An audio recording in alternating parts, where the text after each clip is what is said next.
Shalom. Shalom. Shalom mga kapatid.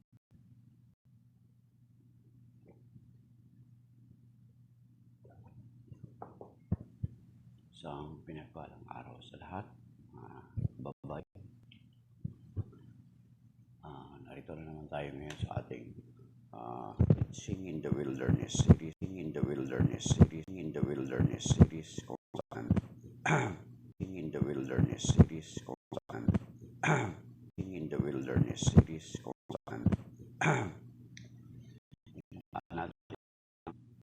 Ebanghelyo pag nabasa sa ating simbahan.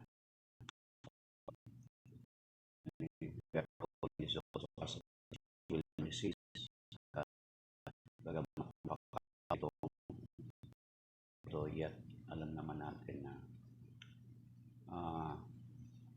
hindi lahat ay makikinig sa atin.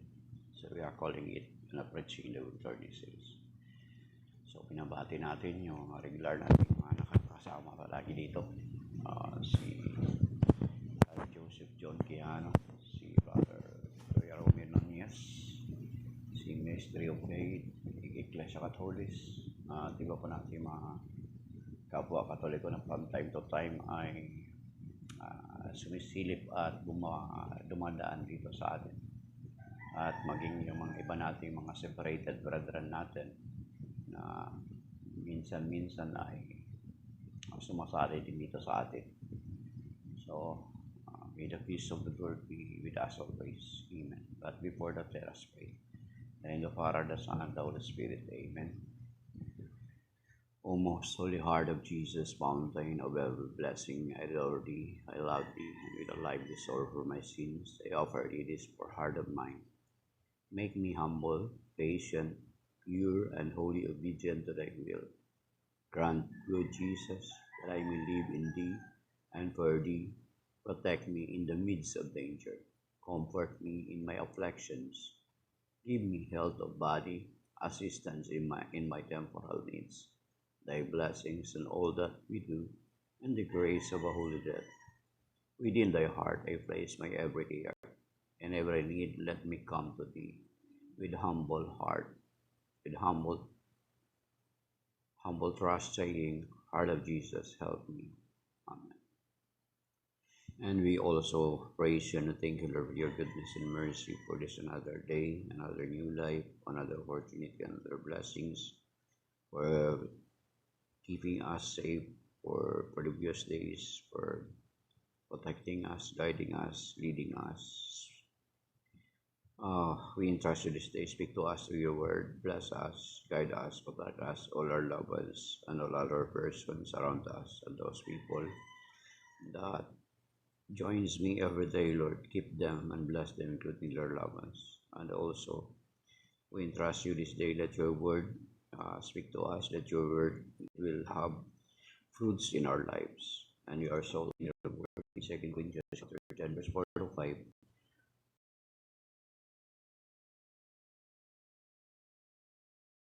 Says, for the weapon of our battle are not of flesh, but are enormously powerful, capable of destroying fortresses.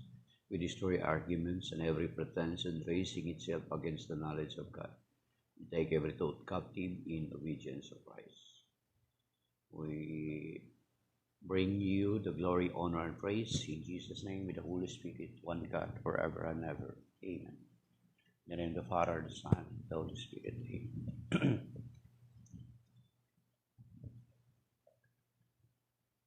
So, ang background ko po ay yan yung altar ng chapel ng Our Lady of Antipolo Retreat House sa Antipolo, mga kapatid. Yan yung pinaka cross sa center sa Our Lady of Antipolo Retreat House. Okay, so maybe sa mga nakapunta dyan, you are familiar with it, mga kapatid. So, tuloy na po tayo, mga kapatid, kasi medyo may mga oras din dapat tayong sinusunod, kasi alam naman natin tayo ng mga laiko ay may mga ginagawa din. Okay, The Gospel of the Lord according to Saint Matthew chapter 7, verses 21 to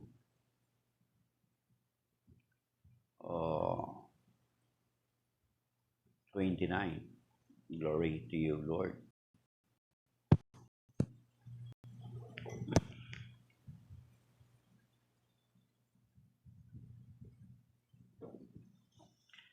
Not everyone who says to me, Lord, Lord, will enter the kingdom of heaven, but only the one who does the will of my Father in heaven.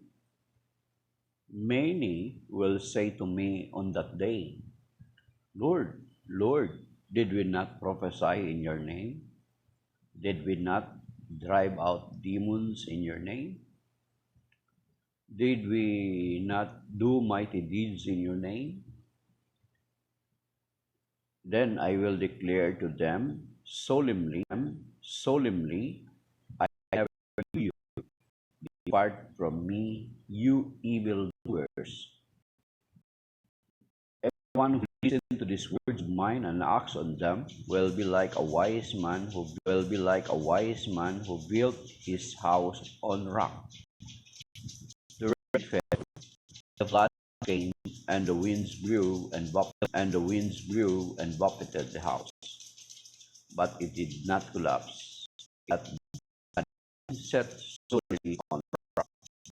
And everyone who listens to these words of mine but does not act on them will be like a fool who built his house on sand. The rain fell, the floods came, and the winds blew and buffeted the house, and it collapsed and was completely ruined. When Jesus finished these words, the crowds were astonished at his teaching, for he taught them as one having authority and not as their scribes. The Gospel of the Lord. Praise the Lord Jesus Christ. Yeah.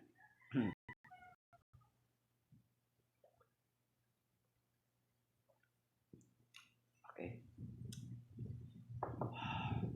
Kape. Si Kuya Romy Nunez pa. Kausapin ng Panginoon everyday. So yan.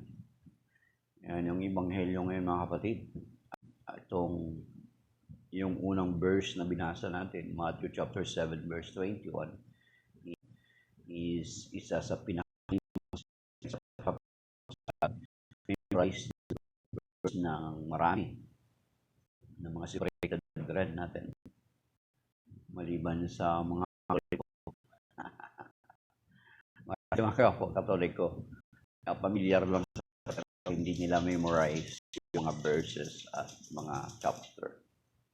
Pero sa ngayon, marami ng mga Katoliko itong mga linya, itong mga kata dito na natin saka very strong word na sinabi ng Panginoong Hesukristo sa mga lagad niya at sa mga sumusunod sa Kanya. At kung titingnan natin ay hindi lamang ito para sa kanila, kundi para din ito sa atin. Kasi ang sinasabi ng Panginoon, it's about na pagdating sa Judgment Day.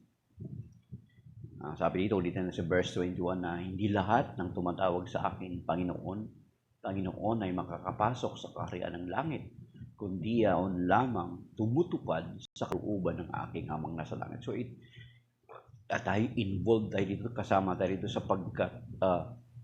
pagdating ito ng araw, on the Judgment Day, ito yung mangyayari. So hindi lahat. Ibig sabihin, pag sinabing hindi lahat makakapasok sa kaharian ng langit, kundi iyaon lamang tumutupad. So, ibig sabihin, action word. So, kung titingnan natin, salungat ito sa pinaka-primary doctrine ng mga separated brethren natin na manampalataya ka lang, ayos na. Parang, kumbaga, parang okay na. Pero kung titingnan natin dito, kung paano i-reconcile natin ito, ibangga natin dito sa sinasabi sa Matthew chapter 7 verse 21 ay hindi pala. Hindi pwede na magtapos ka lang dun sa sumampalataya ka lang, wala ka nang gagawin, tapos na. Parang tamad na klaseng Kristiyano yun, mga kapatid. Kasi ang sinasabi dito, tingnan natin hindi lahat ng tumatawag sa akin, Panginoon, Panginoon, ay makakapasok sa kaharian ng langit, kundi yaon lamang tumutupad sa kalooban ng aking amang nasa langit. Tumutupad. Ibig sabihin, we are doing, verb, action, word. We are doing the will of the Father. So, hindi pwede na, sumampalataya na ako. Ang panghahawakan na natin, yung John chapter 3, verse 16. Let us remember na kapag magbabasa tayo ng Bible, let us understand it in its entirety. Hindi pwede napipili ka lang kung ano yung gusto mo, mga kapatid. Di ba sinasabi doon sa John chapter 3 verse 16, yun lang ang ginawa, ang pinanghahawakan mo. Gayon na lamang ang pag-ibig ng Diyos sa sanlibutan, kaya sinugo niya ang kanyang bugtong na anak upang ang sinumang sumampalataya sa kanya ay magkaroon ng buhay na walang.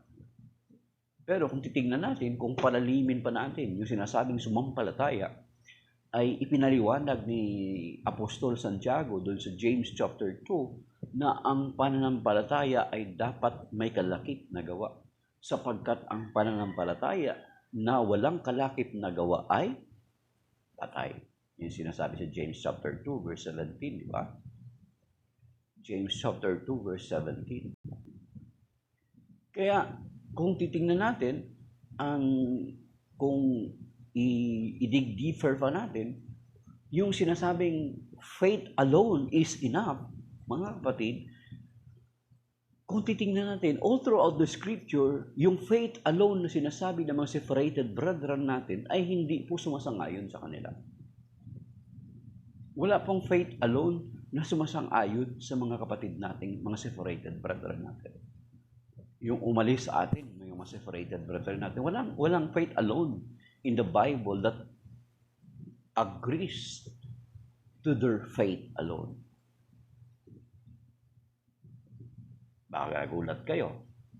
Ayaw mo niyong maniwala, buksan natin ang banal na kasulatan, mga kapatid.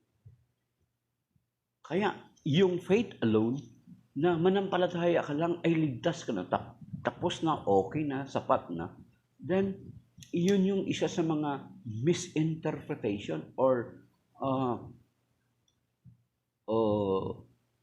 mali or twisted na pag-interpret ng banal na kasulatan. Okay. Sabi dito sa James chapter 2, mga kapatid, meron ditong faith alone. But this faith alone here in James chapter 2 does not conform with the faith alone of our separated brethren. Ito ang sinasabi, mga kapatid. Pakinggan nyo. See how a person is justified by works and not by faith alone. Thank you, Mystery of Faith. Mystery of Faith, Iglesia Catholic. So, nakita nyo? Maghanap kayo dyan sa Biblia nyo kung meron pang faith alone. Baka mayroon kayo makita doon sa sinasabi na sa Romans. Pero kung titingnan natin yon, it was just added by Martin Luther, yung alone doon. Pero doon sa original na translation ng Biblia, walang faith alone doon sa Romans, sa Book of Romans. But ang faith alone ay makikita lamang natin sa isang parte ng Biblia. At ito nga yung sinasabi sa James chapter 2 verse 24. Ibig sabihin, itong James chapter 2 verse 24 conforms or agrees or sumasang-ayon siya doon sa sinasabi ng Panginoon sa Matthew chapter 7 verse 21. Na hindi lahat ng tumatawag sa akin, Panginoon, Panginoon, ay makakapasok sa kaharian ng langit, kundi yaon lamang tumutupad sa kalooban ng Diyos sa langit. So, hindi natin tinutupad yung kalooban niya. Hindi natin pwede, hindi tayo makakapasok sa karayaan ng langit. Bakit? Ito yung karugtong, mga kapatid. Take note, ha? May karugtong. Ito sa Matthew chapter 7, verse 21. Ito yung karugtong niya. On the judgment day, ay ito yung sinasabi, mga kapatid. Kaya, hindi ka dapat tumigil dun sa John chapter 3, verse 16. Kasi ang pananampalataya, sabi nga ng isang convert na Baptist, isang Vatican na Baptist na ngayon ay isang tour guide sa mga tourist destination sa Israel, sa Egypt, at sa iba't ibang parte ng lugar na kung saan pinuntahan ng Panginoon. Ang sabi niya, faith is a pregnant word. Ang pananampalataya is a pregnant word. Kumbaga sukan, hindi pwede na sampalataya ka lang, isip lang. Ang pananampalataya ay parang isang buntis na salita. Marami na nakapaloob dito. Yun nga, sinasabi dito sa James chapter 2, verse 17, na ang pananampalataya ay hindi dapat patay, bagkus ito ay buhay. Sapagkat sinasabi doon sa James kanina na anong magagawa ng pananampalataya na walang kalakip na gawa. Basahin niyo James chapter 2, verse 17 hanggang 24, mga kapatid. Kaya sinasabi dito sa Matthew chapter 7, verse 21, ito yung karugtong, mga kapatid. Okay. Ito mabigat to, remind that it's a reminder for all of us. Verse 22, sabi niya, many will say to me on that day, okay? It is judgment day, as a judgment day ito, mga kapatid. Lord, Lord, did we not prophesy in your name? Nangangatwiran sila. Hindi ba kami nangaral sa iyong mga salita, Panginoon? Of course, kasama tayo dito. Lahat ng mga nangangaral ng salita ng Diyos. Okay? Did we not drive out demons in your name? Okay. Did we not do mighty deeds in your name? Hindi ba kami gumawa ng mga himala sa iyong pangalan, Panginoon? Di ba? Ibig sabihin, matindi mga pananampalataya nila nito, mga kapatid. Then I will declare to them solemnly, I never knew you, depart from me, your evildoers. Para to sa atin lahat. Hindi lang sa isang specific group of person tinutukoy, kundi para sa atin lahat. Lalo na yung mga nangangaral ng salita ng Diyos. Okay? Did we not prophesy to your name? Did we not drive out demons in your name? Nagpalayas pa sila ng demonyo. Did we not do mighty deeds in your name? Gumawa pa sila ng mga himalat kababalagan. Then I will declare to them solemnly. Grabing word, di ba? Solemnly. Ngunit sinasabi ko sa kanila ng tahasan, ng tapatan, ng taimtiman. I never knew you. Depart from me, you evildoers. Ibig sabihin, itong mga taong ito, bagamat gumagawa silang ng kabutihan, yun yung parang ito yung sinasabi ng Panginoon doon sa ipinakita niya kay Nabucodonosor, di ba?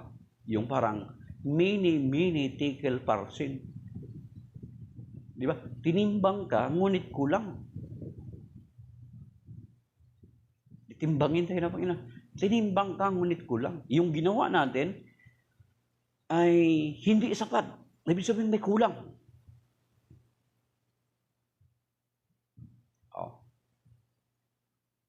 At pag sinabing kalooban ng Diyos, ito yung kabuuan, mga kapatid. Ito yung kabuuan. Hindi pwede na, ito part lang. Part lang yung susundin mo. Kung ano lang yung sang-ayon sa'yo, susundin mo. Kahapon, katulad ng halimbawa, sinabi natin kahapon, yung Galatians chapter 5, verse 19. Sa Galatians chapter 5, verse 19, ginagawa natin lahat yung basahin natin mga kapatid, ginagawa natin lahat yung sinasabi doon. Ito. puntahan natin. Nabasa na natin ito kahapon mga kapatid, pero gusto kong balikan. Halimbawa ganito, ito sinasabi, Galatians chapter 5 verse 9. Hindi maikakaila ang mga gawa ng laman, pangangalunya, karimarimarim na pamumuhay, kahalayan, pagsamba sa Diyos-Diyosan, pangkukulam, pagkabuot, pagkagalit, paninibugho, kasakiman, pagkabahabahagi, pagkakampi-kampi, yan. Pagkaingit, paglalasing, walang taros na pagsasaya, at iba pang tulad nito. Binabalaan ko kayo, tulad noong una, hindi tatanggapin sa kaharian ng Diyos ang gumagawa ng gayong mga bagay. So you see, lahat yun dapat masunod natin. Kaya nga, yung mga separated brethren natin, usually ginagamit nila ito laban sa atin. Pero yung dalawa doon, hindi nila pinapansin. Na yung dalawa doon, ang sinasabi doon, pagkakampi-kampi at pagkabahabahagi. Yan. Kaya, balang araw, gumawa kayo ng himala. Kasi di ba kalimitan ng mga separated brethren natin? Gumagawa sila ng nag-exorcise sila ng mga demonyo. Makikita natin, di ba? Nagpapalaya sila. May pinagmamalaki nila yung mga signs and wonders nila na ginagawa. Nagaganon lang yung kamay ng pastor, matutumban na yung mga members congregation. Di ba? Pero yung dalawa dito, na usually almost all of these are ginagamit nila against sa atin sa Catholic Church kasi ginagawa daw natin ito. Pero pagdating doon sa pagkabahabahagi at pagkakampi-kampi, ay kasama sila doon. So therefore, kulang pa rin yung ginagawa nila. Bakit natin sinasabi yun? Kasi very clear ang sinabi ng Panginoon na kapag hindi ka panig sa Kanya, ay laban ka sa Kanya. At kapag hindi ka tumutulong mag-ipon, ikaw ay nagkakalat. In Matthew chapter 12, verse 30. So therefore, if you separate yourself from the flock of the Lord, nagtayo ka ng sarili mong sekta o denominasyon, you are competing the church of the Lord. Kasi nag-found lang ang Panginoong Jesucristo ng isang iglesia. Matthew chapter 16, verse 18, upon this rock I will build my church. At yung church na yun, ay ipinag-pray niya ang kanyang mananampalataya ay magkaisa. At sinasabi niya sa John chapter 10, verse 16, na ang isang kawan at isang pastol. Hindi maraming kawan at hindi maraming pastol. At hindi niya sinabi doon, magkakaroon pa ng maraming kawan at magkakaroon pa ng maraming pastol. Kundi isang kawan lang at isang pastol.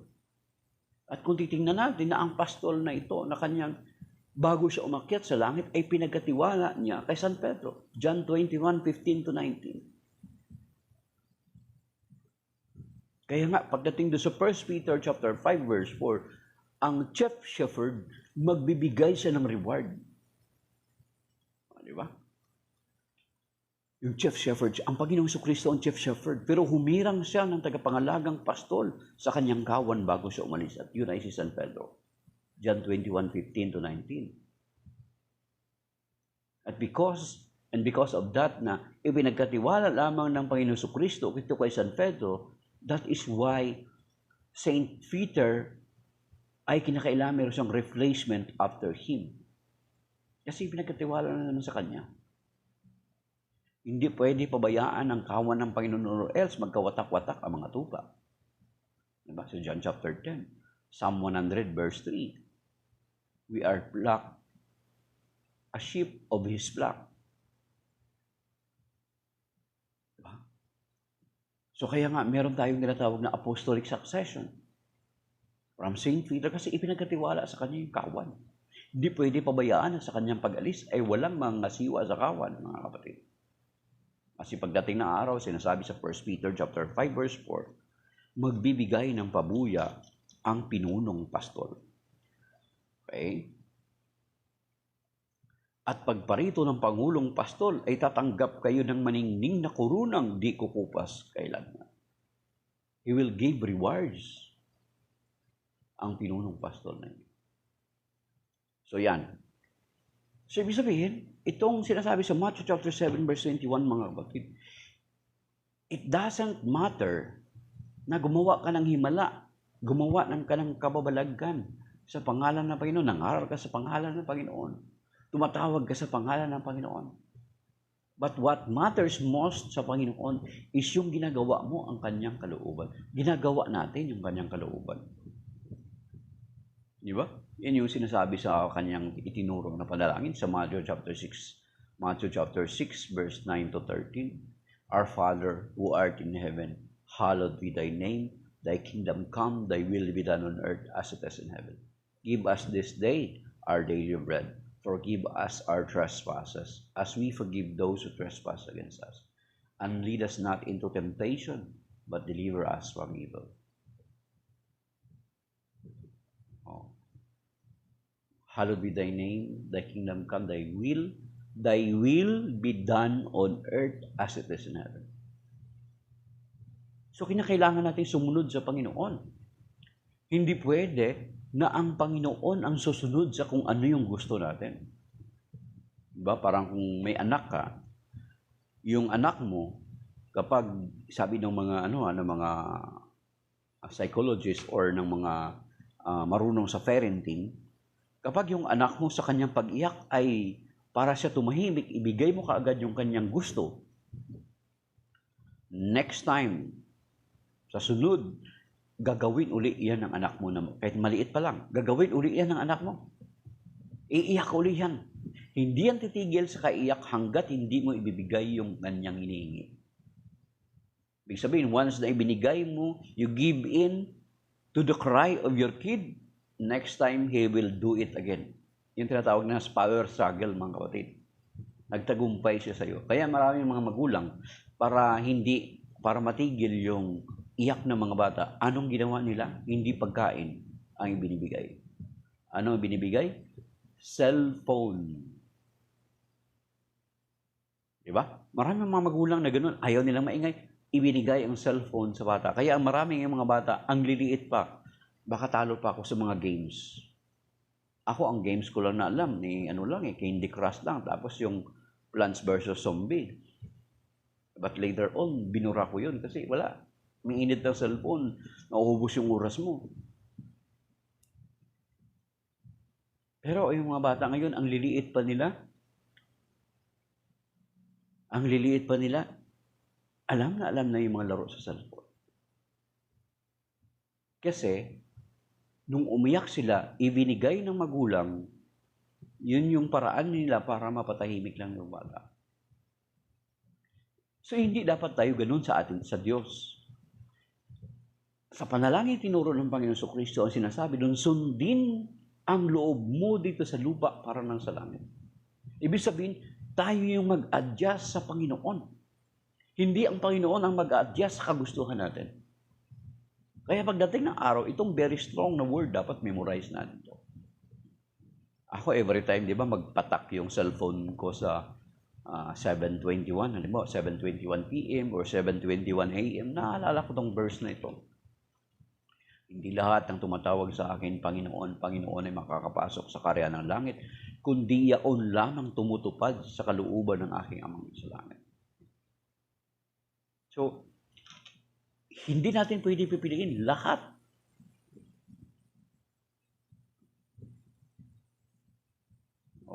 Kaya nga, itong Matthew chapter 7 verse 21, kung titingnan natin, yung katulad doon sinasabi natin kanina, James chapter 2 verse 17, na ang pananampalataya na walang kalakip na gawa ay patay. Kaya yung pananampalataya natin, dapat patutunayan natin sa pamagitan ng ating mga gawa. Kaya nga kung babasahin din natin yung Matthew chapter 25 verses 36 to 41, makikita natin doon mga kapatid, in Matthew chapter, thank you, God bless you, Leo Arches. Makikita natin doon, in Matthew 25, 31 to 46, na it says there na, whatever you do to the least of my brethren, you do it unto me. Diba? Yung mga nasa kaliwa, those who are represented by goats, and at the right are represented by sheep. Hali kayo, sinabi niya yung mga nasa kanan, yung mga tupa. Matthew 25:31-46, basahin niyo mga kapatid. Hali kayo mga pinagpala ng aking amang nasa langit. Pumasok kayo sa kahariang inihanda na sa inyo mula noon pa mang una. Sapagkat nung ako'y nagutom, ako'y inyong pinakain. Nung ako'y nauuhaw, ako'y inyong pinainom. Nung ako'y walang madamit, ako'y inyong pinaramtan. Nung ako'y nagkasakit, dinalaw ninyo ako. Nung ako'y nakakulong, pinuntahan ninyo ako. Nagtanong itong mga nasa kanan, itong mga tupa, nasaan Panginoon? Saan po namin kayo pinaglingkuran nung panahon na kayo'y nung panahon na yan? Ang sabi ng Panginoon sa Matthew 25:40, whatever you do to the least of my brethren, you do it unto me. So, isa yun sa paggawa sa kalooban ng Panginoon. Hindi natin pwede ipalampasin yun. Kaya nga, pagdating doon sa kaliwa, yung mga kambing, lumayo kayo sa akin. Kayo'y mapapasa apoy ng impyerno na inihanda para sa diablo at sa kanyang kampo. Yung ibig sabihin doon pala sa Matthew 5, ang impyerno wasn't meant for us. It was preferred for the devil and his minions. Pero pag hindi natin sinunod ang kalooban ng Diyos, hindi natin gawin ang kalooban ng Diyos, mapapasama tayo doon. Basahin niyo, Matthew 25:31-46. That is why we in the Catholic Church may tinatawag tayo na 7 corporal works of mercy at saka yung 7 spiritual works of mercy. Doon binase po yan, mga kapatid. So, on the judgment day, okay? Kaya huwag mong pangalandakan, manampalataya na ako. Tamad ka na klaseng mananampalataya. Okay? Kasi kung sapat na yung manampalataya ka lang, okay na. Hindi na sana binanggit ng Panginoon yung Matthew 7:21. Hindi niya na sana binanggit yung Matthew 25:31-46, mga kapatid. Di ba? Manampalataya ka lang, okay na. Ngayon, ang sasabihin nung bakit? Di ko kontrahin. Huwag yun na kontrahin. Dapat i-reconcile mo yan. I-reconcile natin yung Word of God. Hindi natin pagkukontrahin. Kasi gagamitin ka agad sa atin ng mga separated brethren natin. Bakit? Yung magnanakaw, wala namang ginawa. You miss the point. Hindi mo na nabasa na maigi yun. Yung patungkol sa magnanakaw. May ginawa ang magnanakaw? He defended the Lord against doon sa kanyang kasamahan na nakabayubay din sa krus. Dapat lang mangyari sa atin ito sapagkat tayo makasalanan. Di ba? Pinagtanggol niya, kinilala niya na makasalanan siya. Pero yung taong ito, he's referring to our Lord, ay walang kasalanan. Yun yung the least that he can do, mga kapatid. Ipinagtanggol niya kasi nakapako sa krus. Sabi nga ng isang pare doon natin, hindi ko naalala kung sino. Hindi kayo nakapako sa krus. You have the opportunity to work. Yung magnanakaw, yun lang yung kakayanan niya. At sinabi niya, Lord, remember me when you come into your kingdom. Di ba? Sabi ng Panginoon, today you will be with me in paradise. Isabihin nila, wala daw yung binyag. Na-miss pa rin nila yung point. Ang binyag, ang bautismo natin, base sa Romans chapter 6, ay pakikiisa natin sa kamatayan ng Panginoon. Ang magnanakaw, actual siyang nakaisa sa kamatayan ng Panginoon. You see? Basahin niyo Romans chapter 6, verse 3 to the following verses. Ang bautismo natin, pakikiisa natin sa kamatayan ng Panginoon. Iyang magnanakaw, actual niyang nakaisa ang Panginoon sa kamatayan. Baka natalisikan pa nga sa ng dugo ng Panginoon. Hindi talagang maliligtas eh. You see, yun yung mga hindi nila napapansin at hindi pinapansin. Kapag mapansin mo yan, kapag Protestant, if you are a Protestant, kaya maraming mga Protestante na kapag kahit isang verse lang sa Bible ang nag-disturb sa kanila, it leads them to go back to the Catholic Church. Tingnan nyo yun sa Catholic Journey Home AWTN, Coming Home Network Incorporated sa YouTube, Coming Home Network Incorporated or Journey Home, hosted by Marcos Gruday. Makikita nyo doon na marami mga Protestante, may isang verse sa Bible that struck them na hindi nila pwede ibaliwalain. And because inaral nila kung anong kahulugan ng verse na yun, it leads them to go back or to embrace the Catholic faith. Wala nang rason pa. Ngayon, kung nagmamatigas ka balang araw, despite alam mo na ang Panginoon ay nagtatag ng isang iglesia, ikaw, nagtatag ka ng sarili mong iglesia, you will be accountable someday with the Lord. Ituloy natin doon mga kapatid. So itong Matthew chapter 7 verse 22 to 23, kung titingnan natin, related siya sa situation na nangyari sa Matthew 25, 31 to 46, mga kapatid. Yan. Then dito sa verse 24. Ayun, ito may relation pa rin ito sa sinasabi natin. Everyone who listens to these words of mine and acts on them will be like a wise man who built his house on rock. So, dalawang klaseng tao. Di ba kanito sa Matthew 25, 31 to 46, dalawang grupo din. Mga kambing at mga tumpa. Okay? Dito sa verse 24 to 29, dalawang grupo din ng tao. Yung mga wise at yung mga hangal. Wise and fool. Saan tayo?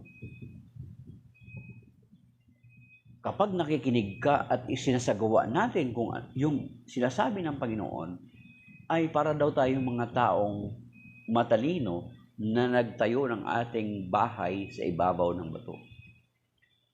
Dumaan ang napakalakas na bagyo, hangin, unos, hindi nabuwal sapagkat nakatayo ng matibay sa bato.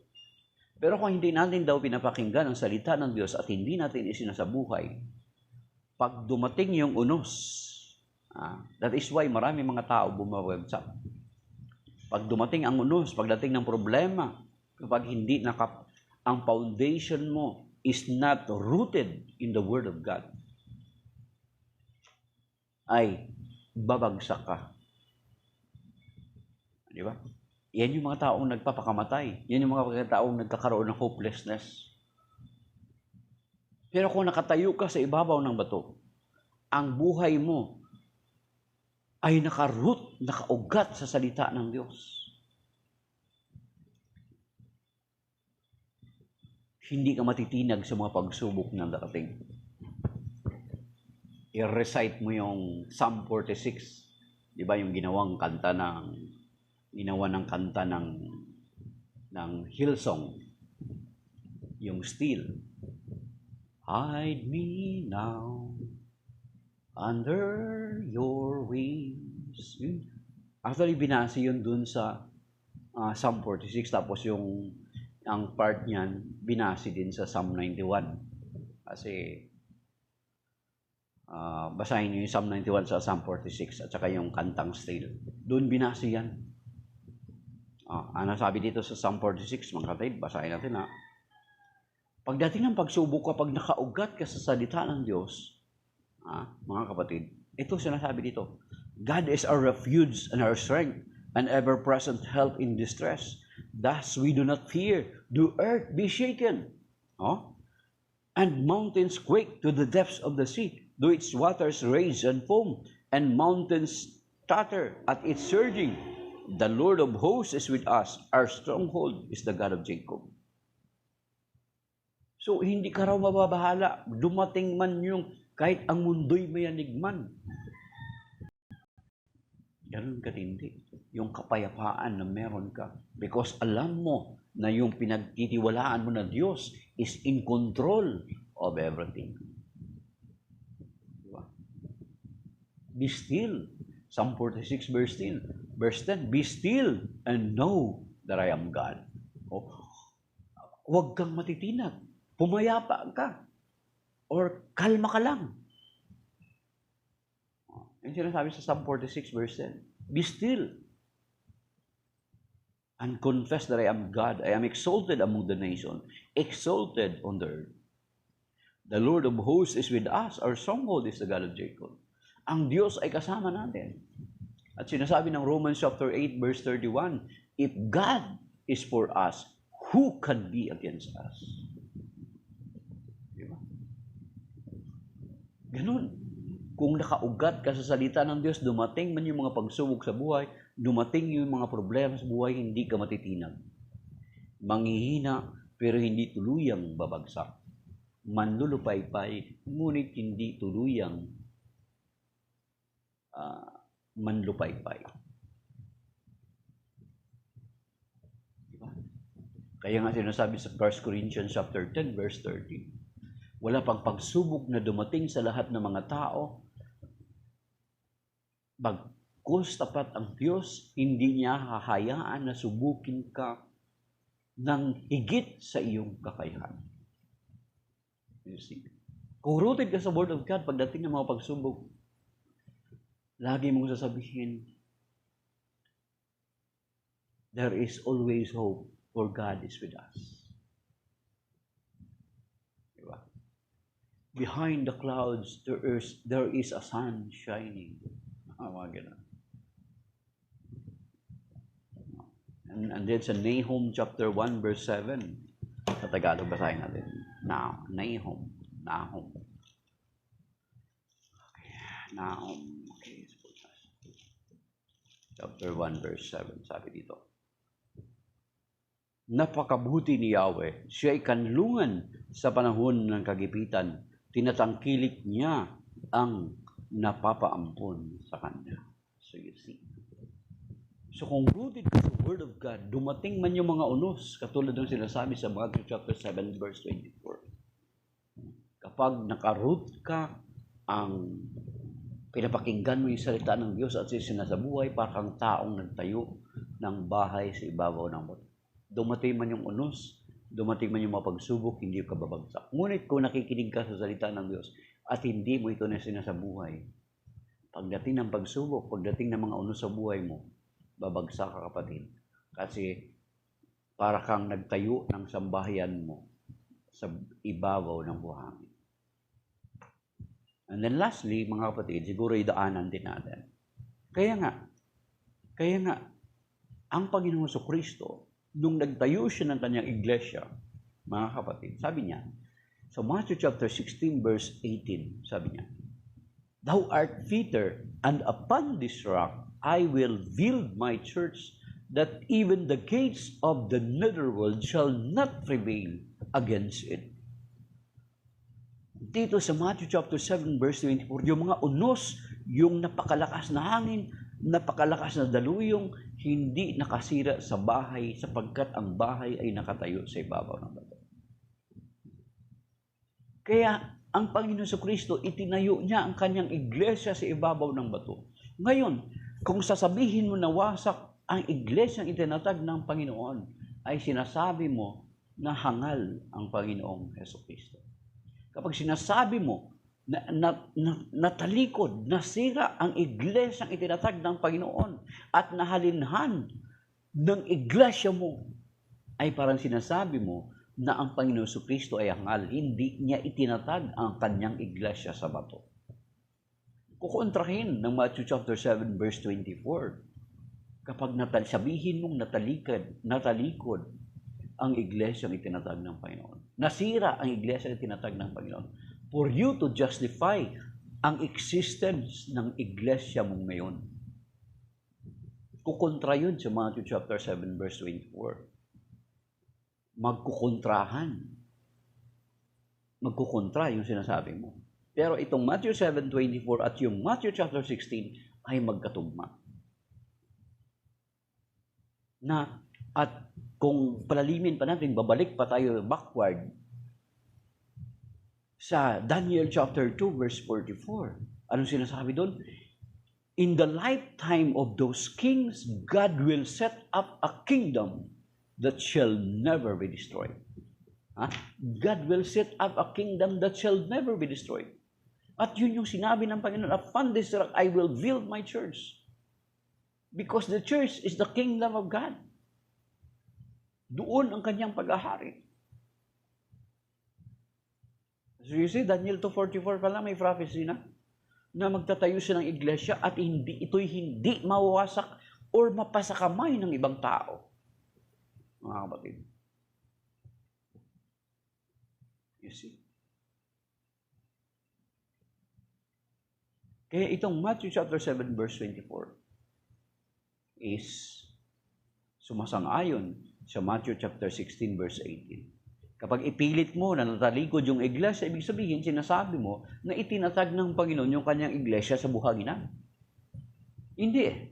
Itinatag niya sa ibabaw ng bato. Dumating man yung napakalakas na ulos, dumating man yung bagyo, dumating man yung diluvyo, hindi natinag.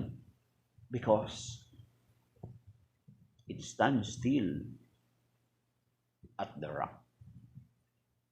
At yan yun sinasabi sa Daniel chapter 2 verse 14. Ganon din tayo mga kapatid, yung sinasabi natin kanina, na if our lives is rooted in the Word of God at isinasabuhay natin ang salita ng Diyos para tayo mga taong nagtayo ng ating bahay sa ibabaw ng bato. Pero kung hindi natin pinapakinggan ang salita ng Diyos at hindi natin isinasabuhay, para tayo mga taong nagtayo ng bahay sa ibabaw ng buhangin. So, shalom that is by now, mga kapatid. May God bless us. Salamat sa mga nag-like, 440 likes, at yung mga nag-tap ng screen, at maging yung nag-comments, at maging yung mga nag-follow, mga bagong nag-follow. At maging yung mga isa sa atin, nag-tap ng screen, or maging kahit yung hindi nag-tap ng screen yet, alam natin na kahit hindi nag-tap ng screen, pero andyan sila, sumisilip or nakinig sa atin. Si Lord na po ang bahala na magpala sa atin sa lahat ng aspeto ng ating buhay. Iligtas nawa tayo ng Panginoon sa mabibigat mga pagsubok, sa mga malulubang karamdaman, katulad ng cancer, ng stroke, sa hypertension, kidney failure, o magkaroon ng normal na blood sugar, magkaroon ng normal na cholesterol level, uric acid natin, maging normal lahat. Iligtas naman tayo ng Panginoon despite sometimes we abuse or neglect ourselves. Patuloy din ako i-comfort ng Panginoon si Brother Dominic Navarro na dating isang kalap preacher or lay preacher, Catholic lay preacher, at saka si Brother Calix Bacolod, 37-year pastor na nag-convert sa Catholic Church. Kanyang asawa, comfort at kanilang pangailangan financially, blessed ako sila ng Panginoon. At iba pa sa atin na narito ngayon na nangailangan ng biyaya at grasya ng Panginoon. At ganun din, iligtas dinawa tayo ng Panginoon sa mga bagay beyond our control. At pagpalain din ang ating lahat ng miyembro ng ating mga mahal sa buhay at yung mga ari-arian natin. Iligtas dinawa tayo ng Panginoon palagi. Amen. Shalom, my dear brothers and sisters, signing off.